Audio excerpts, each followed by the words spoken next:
Hi, today I want to talk to you about this camera right here that I'm using right now. This is the Panasonic Lumix G7, and I have used this camera for a bunch of projects. I've used it in church for live streaming. I've used it to create videos for the church. I've used it here in my house primarily for YouTube. I've used it to do work for clients, and this camera has been amazing. So in this video, I want to walk you through why I think this is the best camera you can get right now for under $500 or at $500. So for those of you that are new, my name is Kingsley. On this channel, we talk about tech gear, we talk about technology, and we talk about tech history. So if you like good tech contents just like this, please consider subscribing, all right? So that you can get the next video that will come your way. So the Panasonic Lumix G7 is a Micro Four Thirds camera. Now this camera shoots 4K at 24 frames per second. It shoots 4K at 25 frames per second. This camera can also shoot 1080p at 24 frames or 25 frames per second.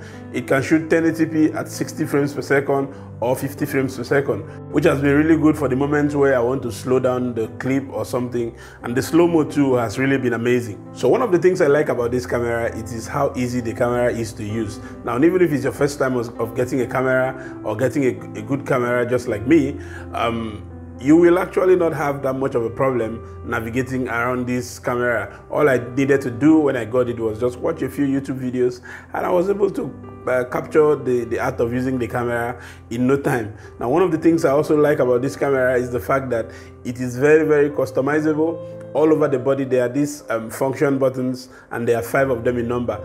All of them are mappable, all of them are customizable, so you can map them to control certain things. So most times, if you're out there shooting, like I have been several times, and you want to access a particular setting on the fly, all you need to do is just map that setting that you always use to any of the 5 function buttons on the body of the camera. And this makes it very, very easy for usage, and very, very easy when you are alone trying to control this and control that, like I have been most of the time, right? And then by the side of the camera, you're going to get the headphone jack where you can plug in your Rhodes video mic or any video mic you use, and that has been amazing. One of the things too about this camera is that this camera has some very, very good audio processing capability. So once you record audio with this camera, you can get very, very clean audio from the camera with maybe a shotgun mic or a very good mic for yourself. External monitor so that you can be monitoring what you're doing, yeah? Then at the bottom side of the camera, you have the battery chamber where also the SD card lies. Now, the battery has been really, really amazing. You know, when I got this camera, I got it on eBay, and it came with 3 batteries from the box. Now, I have been able to charge these 3 batteries, take them out. Most times I'm not even able to exhaust one. After I shoot for so long, I come back with 2 batteries untouched, or maybe I'll finish one and then use another one again. Now, if you're asking me how long the batteries have been lasting, or how long the battery does last in terms of how many hours, I might not really be able to tell, because I have not been able to, or I have not timed the battery before and say, let me see how long it's going to last. But the point I'm trying to make is that the battery has been so good. Like, I have never had any issues with the battery, and that is something that is very important for a videographer or a photographer. You don't want to go out there and every minute your battery is dying up on you and running down. So that is one aspect of this camera. The battery is absolutely amazing. Then the other thing I like about this camera most, which is one of the things that even really made me to buy it, was the fact that this camera has a flip screen. Now this flip screen can turn from all directions, and you can flip it to different points that you want. Amazingly, it's also touch screen, so you can touch it and you can flip it. You can do a lot of stuff with it. Crazily good. So I like the fact that you can turn it and flip it and make the screen face you. I mean the flip screen. You can also turn it and make it face the camera and cover it, so which means it's not going to break. And you can also flip it out by the side. And as I'm recording this video right now, it's actually flipped one side. That's what I'm looking at right now. But amazing thing that it does is, if you're recording a video, what most people will tend to do when the monitor is facing them like this, or when that flip screen is facing them, instead of looking into the lens and talking to you just like I'm doing now, they'll be looking at that flip screen. But what this camera does is, once I start recording a video and the flip screen is facing me, it's going to be like that. It's going to be facing me like that, and it will be on for like 10 seconds or 15 seconds. As soon as it's 15 seconds, that flip screen is going to go off, but there's an indicator on the camera there which is indicating that the camera is still on, you know, but the flip screen is going to go off so that I don't have to be looking at it, or I don't forget and be looking at it instead of looking into the lens. So that is a very, very amazing feature.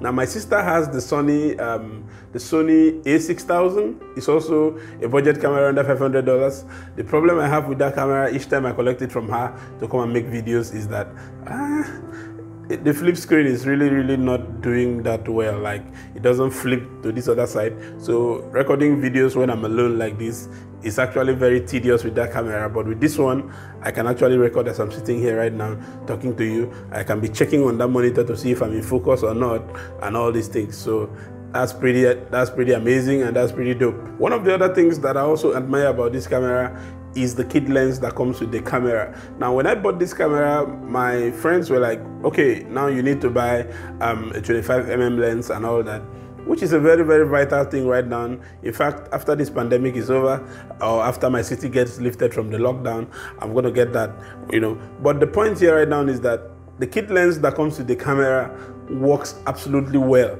Like, that's what I'm shooting with right now, you know. The only problem is that it is very small, so most times you might need a ton of lights to actually get very proper footage out of it, you know. And also, this lens has a problem with absorbing light or controlling light. So when I'm shooting outside, I have to do a bunch of settings. But apart from that, it has been very good, you know. Used it to make a lot of videos, and the lens has actually has absolutely delivered. Then the other good thing I like about this camera is something called the Panasonic Image App that you can download from the store. You can download from the Google Play, you can download from the App Store. Now this app lets you control the camera from where you are sitting, or without going to touch the camera. Now I've heard a lot of people say, hey, I shot a video after 2 hours or after 1 hour of talking to the camera, I found out all the while that I've been out of focus. But that has never happened to me since I started using this camera. And that is because this app right here, the Panasonic Image App, has been very, very amazing. As I'm talking to you right now, the camera is connected to this app via Wi-Fi, as you can see. So I can actually see where the camera is looking at right now. I'm sure you should be able to see the camera right there. I'm actually seeing myself right down here, and I can actually control the focus of the camera right here. I can control things like the ISO, I can control the focus. You know, I can even get into the menu of the camera from this app and control a lot of things. Right now I'm shooting at an ISO of 200 and all, and this video has been running right now, or I have been recording for about 11 minutes and 40 seconds. And you know, it gives all these stats here on the app, which is super cool. You know, now some weeks ago I went out with a friend. We're trying to do like a short film, right? So I wanted to get this shot of her lying down on the bed, and when she was sleeping, I wanted to get this overhead shot of her.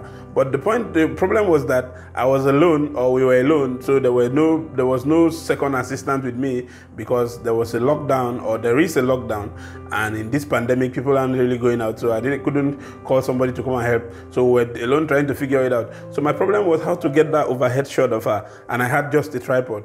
So what I did was I mounted the camera on the tripod, put it on the bed where she was lying, and then turned the camera and face her. Now the problem was how to nail the focus on her face while she was sleeping. That was where this app came in. So what I needed to do was use this app, connect the camera to the app as I'm doing now. So as soon as I set the camera, I stepped back, controlled everything right here from the app on my phone. Man, I don't know how to tell you how amazing or how easy this thing has made my life. This application has made my life when using this camera. So if for anything you don't want to get this camera, get it because of this app, because it's going to make it easy for you. Now granted, it's not the only camera that has an app that you can use and control. Sony has, I think Canon has too, but the point is that this very one has been very good, and it has some very nice features too that you might want to check out. So the Panasonic Image App that comes with the camera, which you can download from the Play Store, from the App Store, it's a really good lifesaver. Now to the ultimate thing right now, which is the price. This camera came out around 2015 or 2016. So because the camera has been around for like 3-4 years, you can actually get some very good crazy deals on Amazon and on eBay. Now I bought mine on eBay for about 380 to 400 bucks. I think I bought it for $380. I got a very good deal on eBay for $380, and then I paid taxes and everything, so which made the camera about $420 or so, and then I paid for shipping and all that stuff. So roughly, let's just say I spent like $450 to 500 bucks on this camera, considering everything all the process I went through to bring it to me. Yeah. So, but for those of you that live in the States, or those of you that live in the UK, or those of you that live in any other part of Europe, you might actually get this thing for 380 to 400 bucks right now, with the kit lens and maybe a couple of batteries. I don't know how many batteries they are going to give, but you should be able to get it with not less than 2 or 3 pieces of battery in the box and everything. So I'm going to leave a link down in the description to good deals on eBay and good deals on Amazon, and I'll keep updating the description or the links whenever I find something very good. All right. So if you actually enjoyed this video, there are other videos here on the channel. I'll leave a link in the I'll leave some links in the description, and I'll also leave some in the YouTube card and also on the YouTube end screen. You can actually click out, go and watch these videos, and you have a good time and be safe from this pandemic. All right. I'll catch you again in the next one.